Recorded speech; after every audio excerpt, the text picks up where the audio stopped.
I told my husband I was out with friends, but he was at the same restaurant. The moment our eyes met across the room, I felt the world tilt beneath me. I froze, a fork full of risotto suspended in midair. There he stood, my husband. My faithful, gentle husband, just 20 feet away. His eyes locked onto mine, and the expression on his face is something I'll never forget. Shock, hurt, and something colder. Realization. I had lied. But before you judge me, let me explain how I got here, how I ended up caught in the most humiliating, soul-crushing trap I'd unknowingly set for myself. My name is Evelyn, and up until that night, I thought I had everything under control. Nathan and I had been together for 7 years, married for 5. Our marriage was safe, predictable.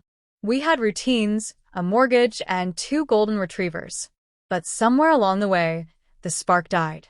We stopped being lovers. We became polite roommates with shared responsibilities and brief goodnights. And then came Eric. He was new at my office. Confident, charismatic, a little reckless in that way that makes you lean in, just a little closer, without realizing it. He noticed things Nathan hadn't in years: my haircut, how I added cinnamon to my coffee, the color of my nails. I didn't set out to cheat. I didn't even realize it was happening at first. What started as innocent conversations by the copier turned into flirty Slack messages, which turned into lunches that lasted a little too long. And then one Friday night, I didn't go home. Afterward, I told myself it was a mistake. I'd end it, but I didn't. I began telling Nathan I was out for girls' nights more often. He never questioned me. That made it easier. Too easy. Until last Saturday. Eric had made a reservation at a quiet Mediterranean spot downtown. It wasn't our usual place, which made me feel safe. I even joked that we were getting reckless. He smirked and said, "Maybe I want to get caught." I should have taken that as a red flag. But instead, I laughed. I texted Nathan, heading to Claire's for a spa night. Might stay over. Claire, my best friend and my go-to alibi, had covered for me before. But this time, she was out of town. Nathan replied, "Have fun. Love you." God, that stung. I walked into the restaurant with Eric feeling bold. Beautiful even. I wore a silk blouse Nathan hadn't complimented in months. I felt like a woman again, not just a wife. We were seated toward the back, cozy, hidden. Or so I thought. About an hour in, right after the appetizers, I heard a laugh that made my stomach twist. It was Nathan's. I'd recognize it anywhere. I turned, slowly, like my body already knew it was about to betray me. And there he was, standing by the hostess, scanning the room. I ducked. Eric leaned in, whispering, "What's wrong?" "My husband," I choked. "He's here." His eyes widened. "Are you serious?" "Get up," I hissed. "We have to go." Too late. Something must have given me away. The panic on my face, maybe. Or maybe fate had simply decided it was time. Because just as I stood to grab my purse, Nathan's eyes met mine. And everything stopped. He didn't yell. He didn't storm over. He just stared. I watched the shift in his face. Confusion, realization, then devastation. It was like a candle flickering out. The light vanished from his eyes. "I'm so sorry," I whispered. He turned and walked away. I ran after him. Eric was forgotten. I didn't even grab my coat. "Nathan," I cried, pushing through the crowd. He was already at the door. Outside, the cold slapped me across the face. I found him beside his car, his breath fogging in the winter night. "Please," I begged.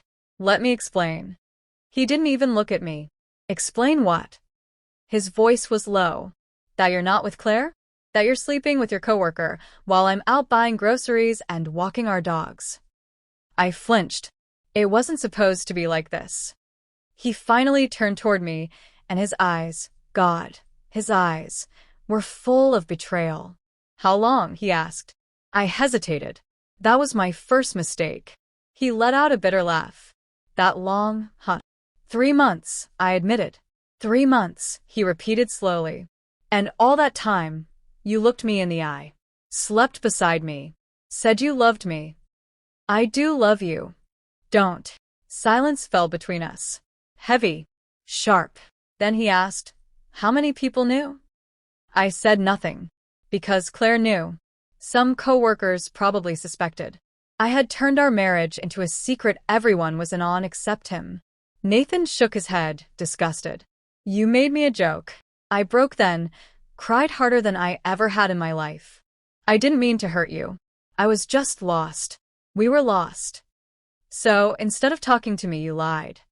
I thought you didn't care anymore. He looked at me for a long, long time. You know what's funny? I came here tonight to surprise you. I was going to pick up takeout from your favorite place, swing by Claire's, and drop it off. I just wanted to show you I still cared. I covered my mouth, sobbing. Oh my God. Yeah, he said quietly. Guess I was the only one still trying.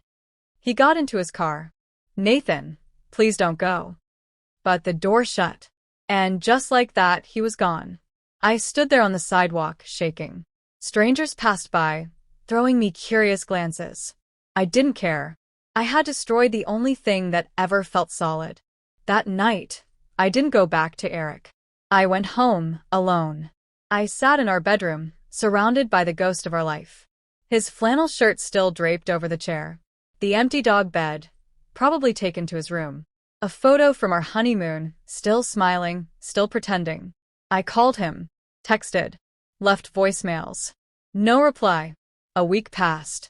Then 2. And then a manila envelope in my mailbox. No note. Just the cold finality of divorce papers. That's when I knew. He wasn't coming back. Claire cut me off, too. Said she couldn't be part of the damage anymore. I didn't blame her. Eric reached out once. I blocked him. I didn't want him. Not really. I just wanted to go back to rewind time. But the truth is, I can't. All it took was one lie to escape the dull ache of routine, and I lost everything that made me feel safe in the first place. Now I sit here, signing papers I never imagined I'd see. Mourning a man who loved me enough to forgive boredom, but not betrayal. And I still see his face when I close my eyes. That moment in the restaurant. The exact second he saw me for who I truly was.